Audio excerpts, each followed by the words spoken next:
디모데전서 4장 4절을 보면 하나님께서 지으신 것이 선함에 감사함으로 받으면 버릴 것이 없다는 말씀이 있습니다. 저는 이번에 자골 신경통을 겪으면서 이 말씀이 더 실감나게 다가왔습니다.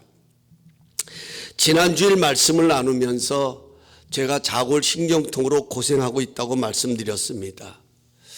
아플 때는 왜 일이 안 낫는지 짜증도 나고 또 진통으로 인해 참 힘들기도 했습니다. 그런데 지난주 본문을 읽다가 이 말씀을 더 쉽게 깨닫게 하시려고 참 이런 어려움도 주셨나 보다 하는 생각이 제게 위로로 다가왔습니다. 일반적으로 자골신경통은 허리에서부터 시작된다고 합니다. 허리는 우리의 몸을 지탱하고 다리와 엉덩이와 상반신을 연결하는 아주 중요한 요소입니다. 허리가 약하면 버티고 서 있기도 힘듭니다. 심하면 아예 들어 눕기도 합니다. 중심이 망가지고 무너지니까 서 있는 것도 고통스러운 것입니다. 우리 신앙생활도 마찬가지입니다.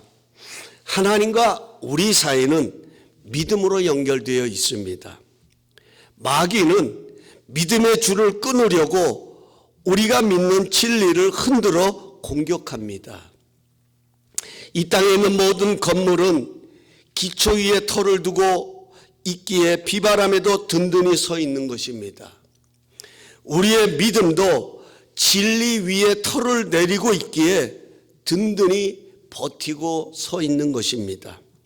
만약 진리 위에 터를 내리지 않고 있다면 그것은 믿음이 아니라 신념입니다. 신념은 상황에 따라 변하고 흔들립니다. 신념이 무너지면 삶도 함께 주저앉습니다. 하지만 믿음은 진리 위에 털을 내리고 있기에 흔들려도 그 진리가 붙들어 주기에 다시 제자리로 돌아옵니다. 마귀는 이것을 너무나도 잘합니다. 그래서 속이는 것입니다. 진리에서 벗어나도록 여러 가지 계략으로 공격을 합니다. 마귀의 계략에 속지 않으려면 진리가 무엇인지 올바로 분별해야 합니다.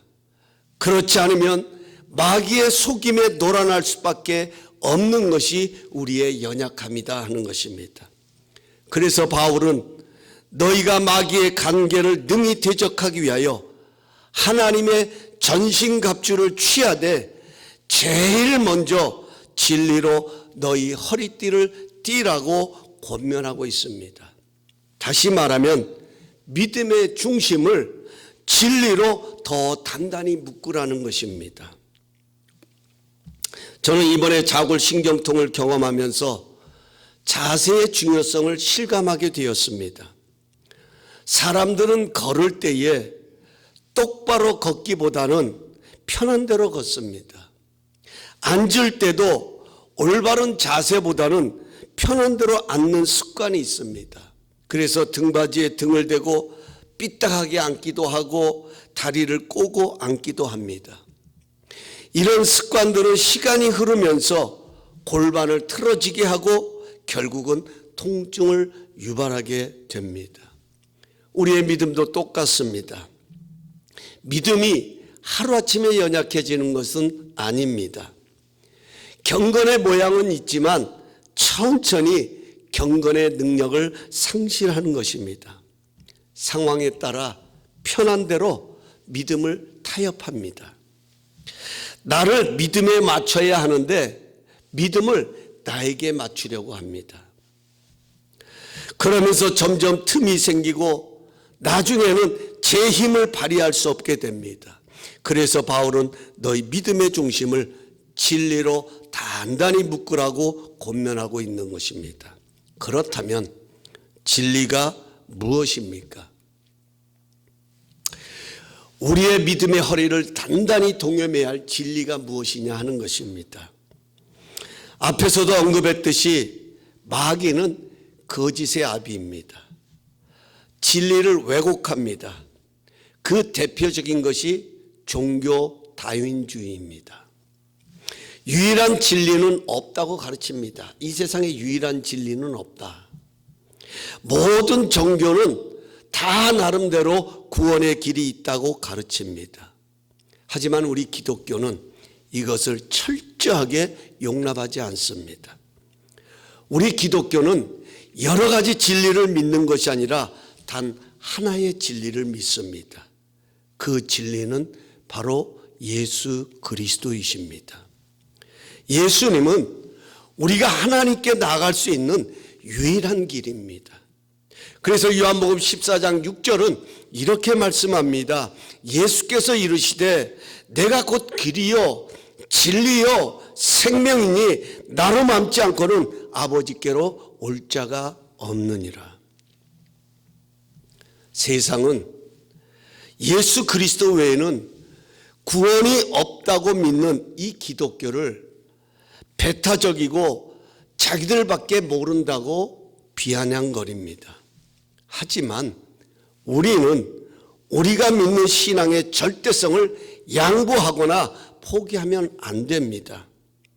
왜냐하면 이 또한 진리를 왜곡하고 떠나게 하려는 마귀의 괴계가 있음을 명심해야 합니다.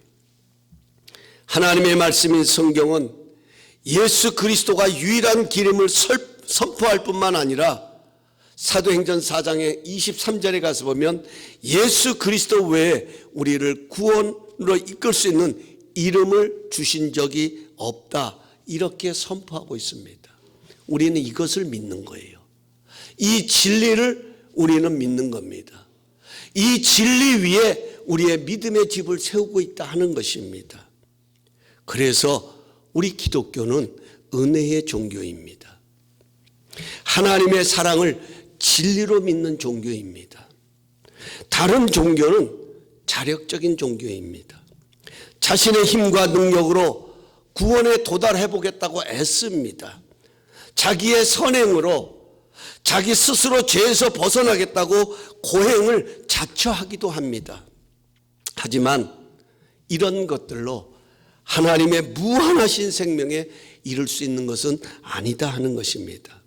오히려 자기 합리화를 위한 마귀의 계략일 뿐입니다. 여러분 한번 생각해 보십시오. 내가 얼마나 많은 선행을 쌓아야 하나님의 생명에 이룰 수 있겠습니까? 우리가 얼마나 많은 봉사를 해야 하나님의 생명에 우리가 다다를 수 있겠냐 하는 겁니다. 하나님의 생명에 이르는 길은 은혜 외에는 없습니다.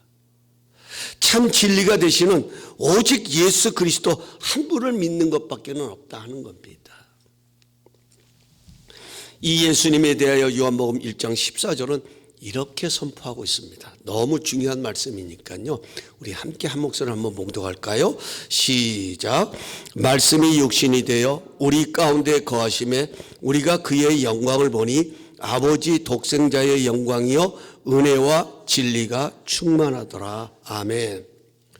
여기 진리가 충만하더라 이렇게 기록하고 있는데, 여기 진리라고 하는 것은요 거짓이 없고 참된 것을 말합니다.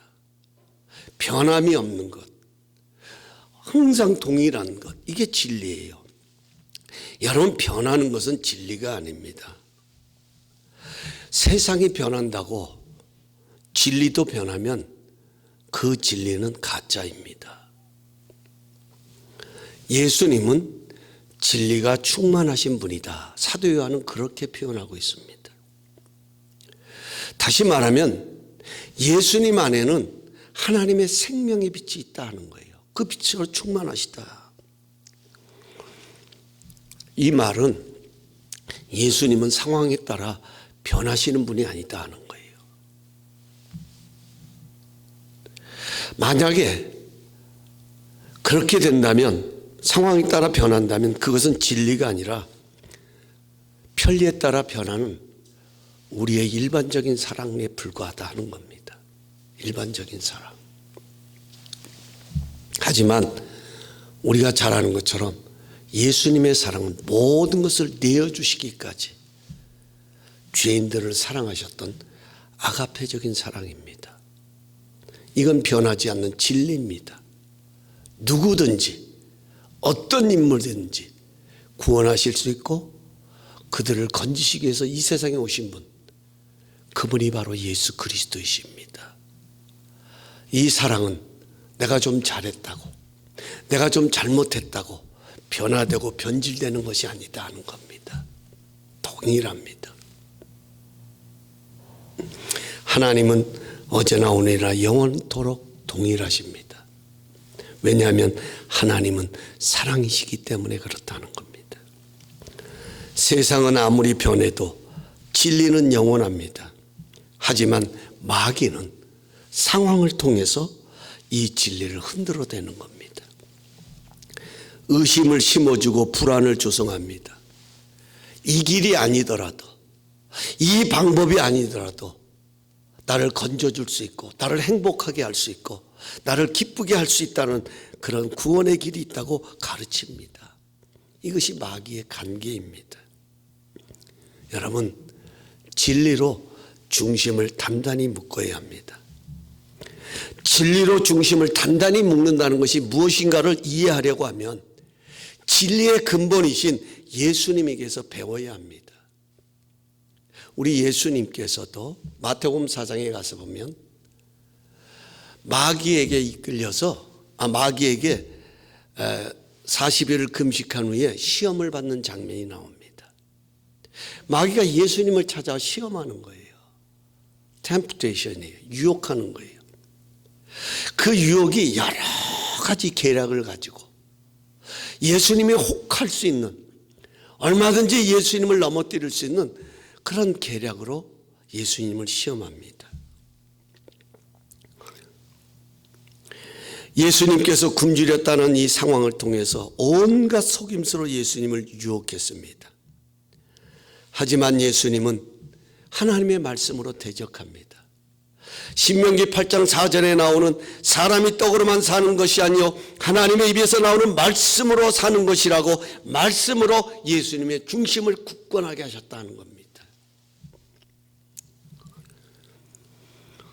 그렇습니다. 우리 예수님은 우리가 함께 봉독했던 것처럼 말씀이 육신이 되어 우리 가운데 거심에 예수님은 말씀이셨습니다. 요한복음 1장에 가서는 말씀으로 하나님과 함께 하셨다라고 말씀합니다. 하나님께서 온 이 우주 만물을 창조하실 때에 예수님은 말씀으로 하나님과 함께 하셨습니다. 말씀으로 그 천지 창조의 역사 속에 주님은 함께 동참하고 계셨습니다. 그 말씀이신 예수님께서 우리 가운데 거하시려고 육신의 몸으로 이 땅에 오셨습니다. 아담은 에덴에서 마귀에게 실패했지만 예수님은 광야에서 마귀와의 싸움에서 승리를 거둘 수 있었습니다. 그 비결은 하나님의 말씀에 대한 성실함이 있었다는 겁니다.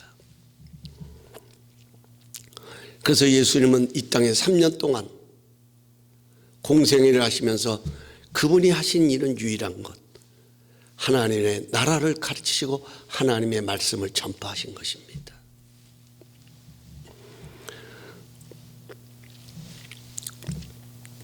그래서 예수님은 요한복음 8장 32절에 이렇게 말씀하시죠. 진리를 알지니 진리가 너희를 자유롭게 하리라. 진리가 너희를 자유롭게 하리라. 무슨 말씀입니까? 진리로 내 중심을 단단히 묶으면 그 진리가 주는 기쁨이 있고 감동이 있다 하는 겁니다. 우리는 기쁨이 있고 감동이 있을 때 우리를 묶어버리는 그 어둠에서 자유할 수 있다 하는 것이죠. 내가 말씀을 붙들 때에 그 말씀이 나를 사로잡는 것을 경험할 때가 참 많습니다. 어둡고 힘들 때에 그 말씀이 내 중심을 딱 붙들어 주시면 그 어둠에 내가 침몰하지 않냐고, 그 어둠 가운데서도 묵묵히 내가 머물러 자리에 머무는 그런 모습들 우리는 참 많이 경험하죠. 그 말씀이 나를 사로잡는 것입니다.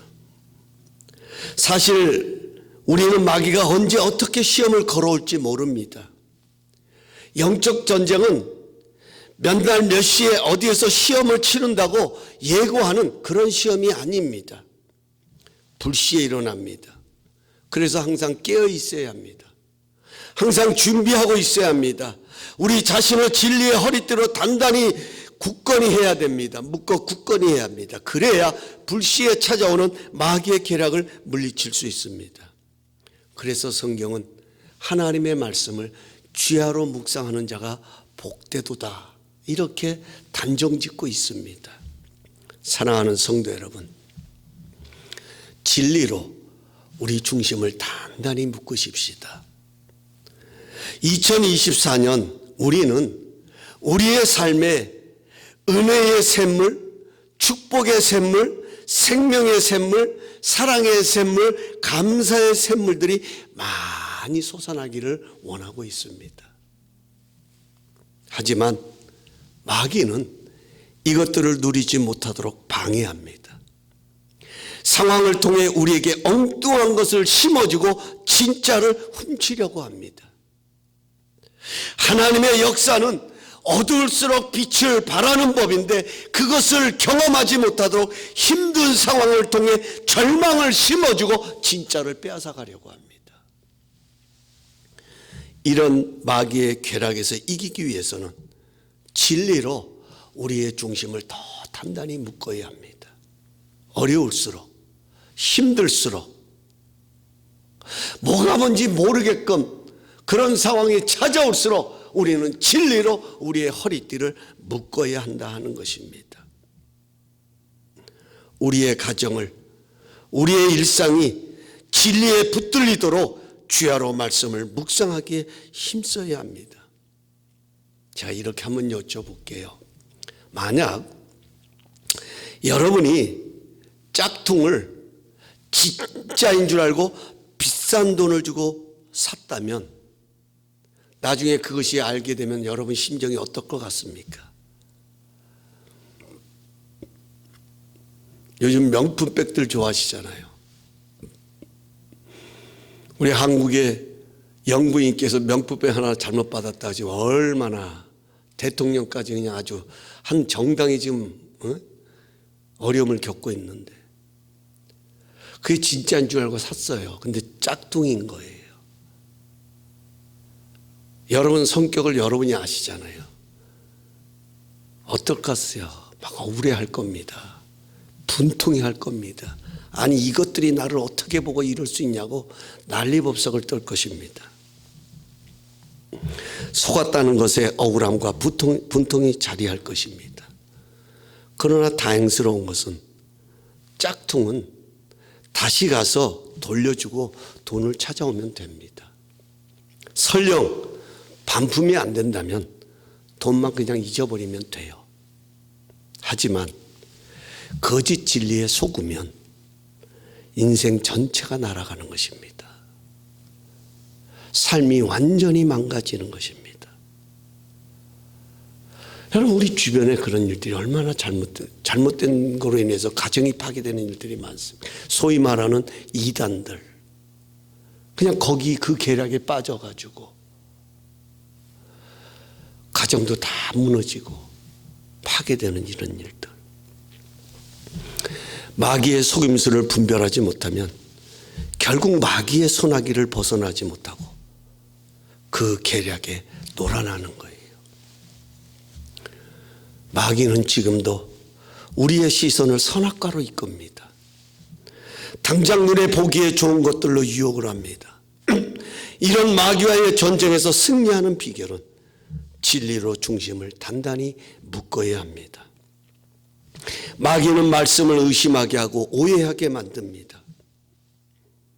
말씀의 능력을 축소시키고 왜곡시킵니다. 적당주의로 경건의 능력을 상실하게 합니다. 말씀을 믿지 말라는 것이 아니라 적당히 붙들고 살라는 것입니다. 적당히 붙들고 살라는 것입니다. 기도하지 말라고 말하지 않습니다. 적당히 기도하라고 말합니다.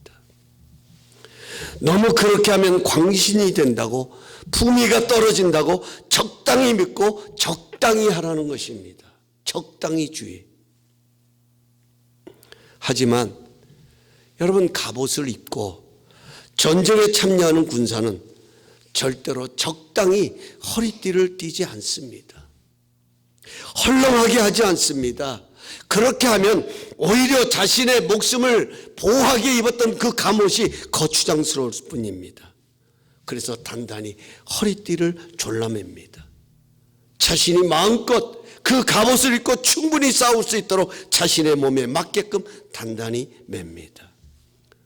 우리도 진리로 중심을 단단히 묶어야 합니다.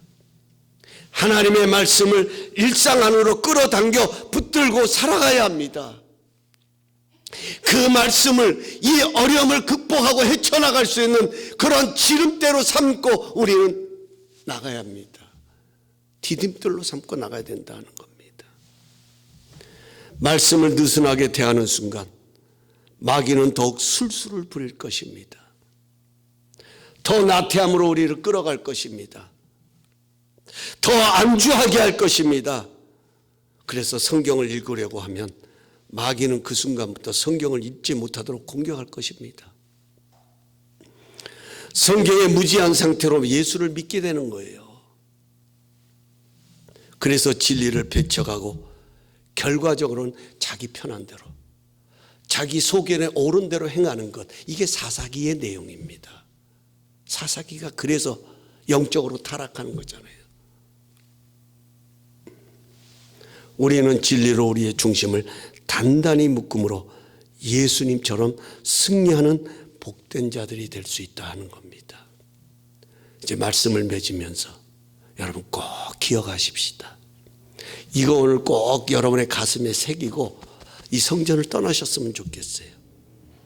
우리는 이기려고 싸우는 것이 아닙니다. 이미 예수님께서 이겨놓으신 승리를 맛보기 위해 싸우는 것입니다. 그렇게 하기 위해서는 진리로 우리의 중심을 단단히 묶어야 합니다.